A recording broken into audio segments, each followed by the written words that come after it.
Hello friends, welcome है आपके अपनी YouTube channel the exam mirror में। आज का जो हमारा टॉपिक है वो है basic principle of survey. Okay, इससे पहले हम लोगों ने बात किया था इंट्रोडक्शन ऑफ सर्वे, और उससे पहले हम लोगों ने बात किया था सिलेबस क्या होता है सर्वे का। अगर आप लोग वो वीडियो ना देखे हों तो मैं इस वीडियो के डिस्क्रिप्शन में वो लिंक दे दूंगा, वहां से आप लोग पहले देखें कि हमारा सिलेबस जो एसएससी जेई यूपी आर्मिनल आरआरबी जेई में जो सिलेबस इसका पूछा जाता है, कहाँ कहाँ से क्वेश्चन पूछे जाते हैं, कौन कौन सा टॉपिक हमको पढ़ना होता है, वो सारे मिल जाएंगे आपको इंट्रोडक्शन ऑफ सर्वे या फुल सिलेबस ऑफ सर्वे में जो हम लोगों ने कंसीडर किया था। वहां पर बहुत सारे टॉपिक की हम लोगों ने बात किया था। तो आज का टॉपिक जो है हमारा लेक्चर नंबर 3 होने वाला है, जो हम लोग पढ़ेंगे बेसिक प्रिंसिपल ऑफ सर्वेइंग। यहाँ पर देखिए दोस्तों, बात ये होती है कि जब हम लोग फील्ड में सर्वे कर रहे होते हैं तो वहां पर हमको बहुत सारे पॉइंट ध्यान में रखने होते हैं, और जो पॉइंट मतलब जो प्रिंसिपल ध्यान में रख कर करना होता है उसी प्रिंसिपल को हम लोग बेसिक प्रिंसिपल ऑफ सर्वेइंग कहते हैं। अब यहाँ पर जो प्रिंसिपल हम लोग ध्यान में रख कर करते हैं वो दो प्रकार के होते हैं। पहला क्या होता है? पहला ये होता है कि to work from whole to part. क्या होता है? To work from whole to part, अर्थात सर्वेक्षण कार्य संपूर्ण से खंड की ओर। ओके, सर्वेक्षण कार्य हम लोग क्या करते हैं? संपूर्ण से खंड की ओर करते हैं। मतलब पहले पूरे संपूर्ण खंड की ओर चलते हैं, फिर छोटे छोटे करके वहां पर धीरे धीरे करके लास्ट पॉइंट पर आते हैं। ओके, इस प्रकार से अभी हम लोग इसके डिटेल स्टडी करते हैं, लेकिन यहाँ पर पहले हम लोग देखते हैं सेकंड नंबर क्या है। तो सेकंड नंबर में to fix the position of new station, to fix the position of new station by the least to independence process, अर्थात किसी न्यू स्टेशन की स्थिति दो रेफरेंस पॉइंट से निर्धारित करना। अर्थात हम लोग कह सकते हैं कि कोई भी एक दूसरा स्टेशन होगा हमारे पास, कोई भी एक दूसरा स्टेशन होगा, उसे हम लोग जब फील्ड में सर्वे कर रहे होते हैं तो हमें ज्ञात दो बिंदु होते हैं। बिंदु तो बहुत सारे ज्ञात होते हैं, लेकिन किन्हीं दो ज्ञात बिंदुओं से जो न्यू स्टेशन हम लोग स्थापित करेंगे उस स्टेशन को ज्ञात बिंदुओं से दूरी मेजरमेंट कर लेंगे। उस आधार पर यहाँ पर हम लोग क्या करते हैं? बेसिक प्रिंसिपल ऑफ सर्वेइंग में दो पॉइंट को ध्यान में रख के करेंगे। ओके, अब आइए हम लोग बात करते हैं कि अगर हम लोग इन दोनों बेसिक प्रिंसिपल को अगर ध्यान नहीं देते हैं और सर्वे करते हैं तो क्या प्रॉब्लम आने वाली है, अगर ध्यान देते हैं तो क्या प्रॉब्लम नहीं आने वाली है, वो सब ध्यान देते हैं। पहले इससे हम लोग बात करने से पहले ये बता देते हैं कि यहाँ पर बेसिक प्रिंसिपल ऑफ सर्वेइंग से आपका ये वाला point to work from whole to part जो है एसएससी जेई, यूपी आर्मिनल और आरआरबी जेई और बहुत सारे ऐसे कॉम्पिटिटिव एग्जाम में बहुत सारे क्वेश्चन बने हुए हैं, ये पॉइंट जो है बहुत ही इंपॉर्टेंट हो जाता है। यहां से क्वेश्चन देखने को बहुत ही कम मिलते हैं, लेकिन यह भी एक बेसिक प्रिंसिपल है और बहुत ज्यादा यूज में आता है। जैसे हम लोग कोई ऑफसेट लेते हैं, अभी ऑफसेट आप लोगों को आगे चैप्टर में हम लोग बताएंगे कि ऑफसेट क्या होता है। तो यहाँ पर सिर्फ ये जानिए कि कोई अगर हम लोग सर्वे कर रहे होते हैं, एक तीसरा पॉइंट लेते हैं, दिस इज ए ऑफसेट। तो ऑफसेट लेते हैं तो वहां पर उस ऑफसेट जो ये मान लेते हैं ऑफसेट सी पॉइंट है, तो ए से भी दूरी मेजरमेंट कर लेते हैं और बी से भी दूरी को मेजरमेंट कर लेते हैं। तो देखिए यहाँ पर अगर इन रूल को हम लोग फॉलो नहीं करते हैं तो क्या होता है, आइए देखते हैं कि हमारे पास देखिए to work part to whole. पहला नंबर हम लोग ये समझते हैं होल क्या है और पार्ट क्या है। ओके, देखिए होल क्या है? ए से बी, जैसे कोई सर्वे फील्ड होगा हमारा, वहां से हम लोगों ने ए और बी चॉइस किया, ये यहाँ ए से बी पूरा होल है, ए से बी तक क्या है? पूरा होल है। और पार्ट कब होगा? जब छोटे छोटे पार्टों को हम लोग जैसे ये पॉइंट ये पॉइंट ये पॉइंट करते जाएंगे तो ये क्या हो जाएगा? पार्ट हो जाएगा।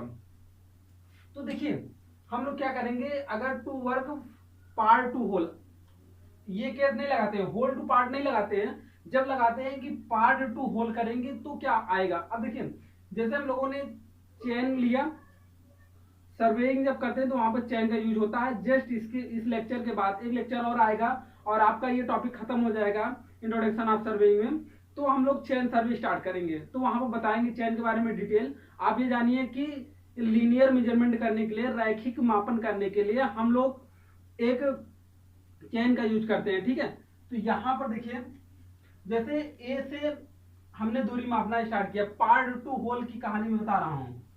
तो यहां पर क्या करते हैं कि ए से सी पर हमने रखा, चलिए मानते हैं ए से सी जो रखा दूरी ये बिल्कुल एग्जैक्ट सही है, लेकिन जब सी से आगे चैन फैलाया हमने देखा इसे आना चाहिए डी पॉइंट पर, आना चाहिए था डी पॉइंट पर, लेकिन हमारा चला गया कहां पर, डी डैश पर। कहां चला गया, डी डैश पर। ये दूरी ऐसे हो गई। फिर अब आगे हमको मेजर करना है, क्योंकि हम तो अब यहाँ पर पहुंचे, हमको ये लाइन हमको पता नहीं है, ये तो आपकी सुविधा के लिए मैं बता दिया हूं कि ए से बी ये लाइन है, लेकिन आपको जब फील्ड में होंगे तो ये लाइन हमको पता नहीं होगा। तो अब हम चले गए सी से डी डैश पर चले गए।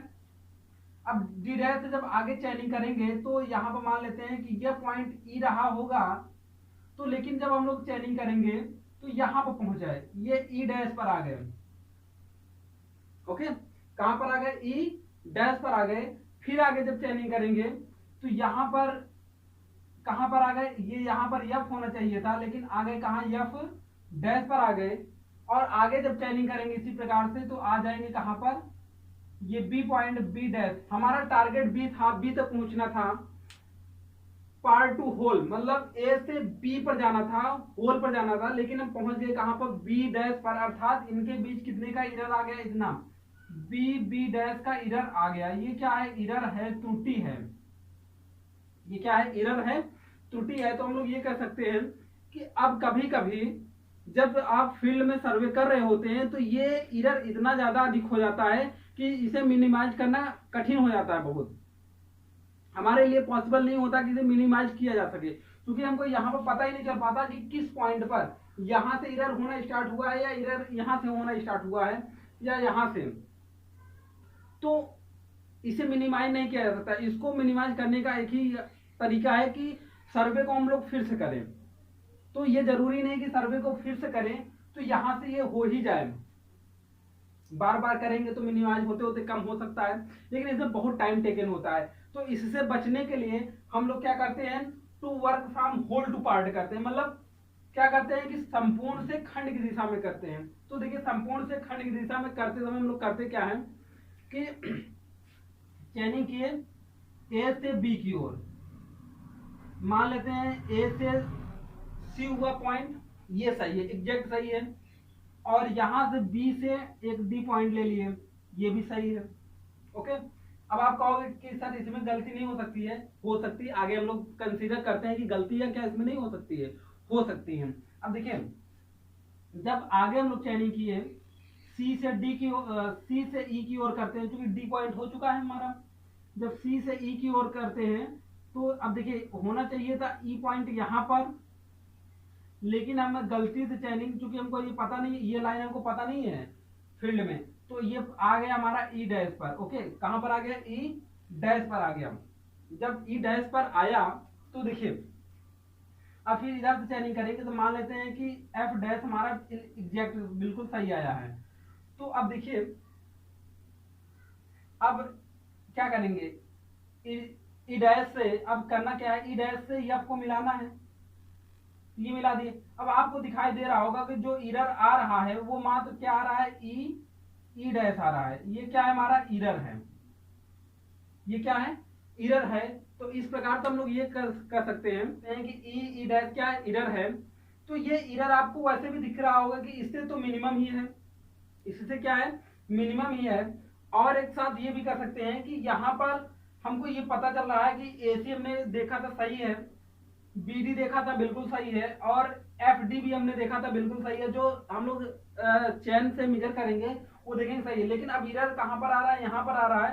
तो इसका मतलब है कि हमको मात्र इतनी दूरी में दोबारा सर्वे करना होगा और आसानी से हमारा क्या हो जाएगा, सही हो जाएगा, पहला नंबर। ठीक है, तो यहाँ पर हम लोग क्या करते हैं, तो देखिए दोस्तों यहाँ पर एरर बहुत ही क्या है, कम है। तो अर्थात हम लोग कह सकते हैं कि इस पॉइंट के लिए टू लोकलाइज द एरर, पहला पॉइंट इसमें हम लोग कह सकते हैं कि टू लोकलाइज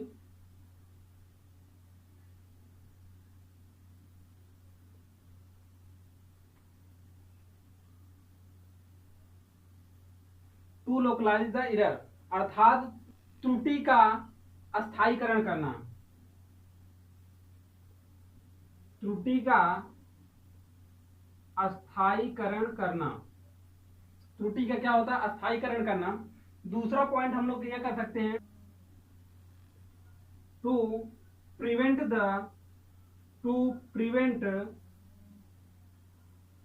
एक्यूमुलेशन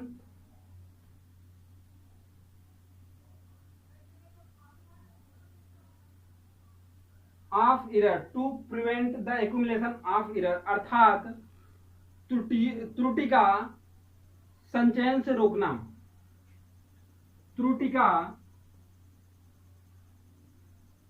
संचयन से रोकना। मतलब संचयन से रोकना मतलब जैसे देखो, संचयन से रोकना मतलब एक्यूमुलेशन का मतलब हम लोग समझते हैं यहाँ पर। एक्यूमुलेशन का मतलब अर्थात संचयन का मतलब क्या है कि जैसे यहाँ पर देखिए सी से जब डी डैश पे गए, मतलब डी को नापना था, डी डैश पे पहुंचे तो यहाँ पर त्रुटि आ गई, इधर आया, और डी से ई डैश पे जब गए तो त्रुटि और ज्यादा बढ़ गई, मतलब एरर बहुत ज्यादा बढ़ गया। इसी प्रकार से आप देखिए एरर का यहाँ पर संचय हो रहा है, बार बार इसमें एक्यूमुलेट होता जा रहा है, बढ़ता चला जा रहा है। तो हम लोग ये कह सकते हैं कि यहाँ पर संचयीकरण हो रहा है, मतलब एक्यूमुलेशन हो रहा है। लेकिन यहाँ पर देखिए सी से ई डैश पर गए तो अभी एरर उतना ही है, ई डैश से फिर एफ पर आए तो जो एरर बढ़ना था वो क्या हो गया, रुक गया, क्योंकि हमको एफ डैश पॉइंट पता था इस साइड से। तो इस प्रकार से हम लोग ये कर सकते हैं कि यहाँ पर हम लोग एरर का क्या कर सकते हैं, एक्यूमुलेशन कर सकते हैं, एरर को रोक सकते हैं। तो यही फायदा होता है कि जब हम वर्क क्या करते हैं, होल टू पार्ट करते हैं। अगर पार्ट टू होल करते हैं तो एरर आता है, और यही आपसे क्या करता है कि क्वेश्चन में फंसाता है कि हमें क्या करना होता है। अभी हम लोग इसके बाद जस्ट क्वेश्चन करेंगे जो इससे रिलेटेड, हमारे इन दोनों टॉपिक से रिलेटेड क्वेश्चन होंगे। वहां पर देखते हैं कि 2-4 क्वेश्चन जो भी बनेंगे आपके आर एस कुर्मी, आर अगोर गुप्ता एंड गुप्ता, यहाँ पर यूथ पब्लिकेशन या अन्य कंपटीशन एग्जाम में जितने भी क्वेश्चन मिलेंगे वो क्वेश्चन हम लेकर आएंगे, और आपको देखने को मिलेगा कि बहुत सारे क्वेश्चन यहीं से पूछे जा रहे हैं। आपको खुद ही कॉन्फिडेंस आ जाएगा कि ये टॉपिक बहुत ही आसान था, लेकिन क्वेश्चन हमारे बार बार गलत हो रहे थे यहाँ से। तो आई होप आपको ये पॉइंट समझ में आ गया होगा। To work from whole to part survey में क्यों करते हैं, क्योंकि हम लोगों को क्या करना होता है, एरर का एक्यूमुलेशन करना होता है, एरर को कम करना होता है। नहीं तो हम लोग क्या करेंगे, पार्ट टू होल करेंगे तो एरर धीरे धीरे बढ़ता जाएगा, और होल टू पार्ट करेंगे तो एरर धीरे धीरे क्या होता जाएगा, कम होता जाएगा, या कम होने के चांस होते हैं, या एरर इतना होता है कि उसे मिनिमाइज किया जा सकता है। ओके, आइए हम लोग बात करते हैं to fix the position of new station by the list of independence process, अर्थात किसी न्यू स्टेशन की स्थिति दो रेफरेंस पॉइंट की सहायता से निर्धारित करना। अगर हम लोग किसी एक नया स्टेशन हमारे पास है और हमारे पास ज्ञात स्टेशन क्या है, ए और बी है, हमारे पास ज्ञात बिंदु ए और बी हैं, जो फील्ड सर्वे कर रहे होते हैं वहां पर हमको ए और बी हमको पता होते हैं पहले से।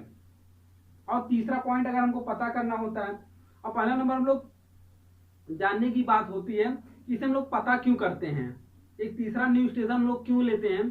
तो ये आप लोग याद रखिए कि जैसे हम लोग सर्वे कर रहे होते हैं तो सर्वे का एग्जैक्ट लोकेशन जानने के लिए हमको क्या करना होता है कि कोई ना कोई एक रेफरेंस लोकेशन हमको देना पड़ता है, रेफरेंस लोकेशन देना पड़ता है। इसलिए हम लोग किसी एक अलग स्टेशन, जैसे हम लोग ए ले लिए हैं तो ये कहां से कितनी दूरी पर, इसके लिए हम लोग एक अलग स्टेशन निर्धारित करते हैं।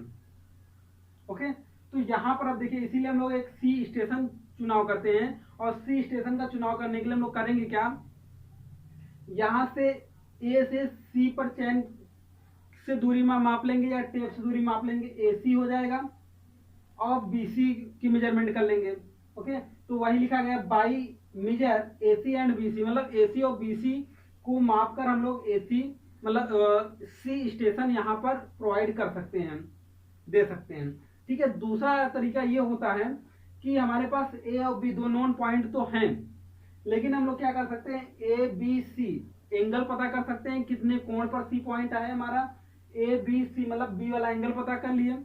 दूसरा ये कर सकते हैं कि बी और सी जो है बी सी के बीच दूरी को मेजरमेंट कर सकते हैं, यहाँ पर ये तरीका by measurement angle A B C जो है अल्फा एंड बी सी, मतलब बी और सी के बीच की दूरी। एक तीसरा तरीका हमारे पास ये होता है कि जैसे ये दूरी है हमारे पास, देखिए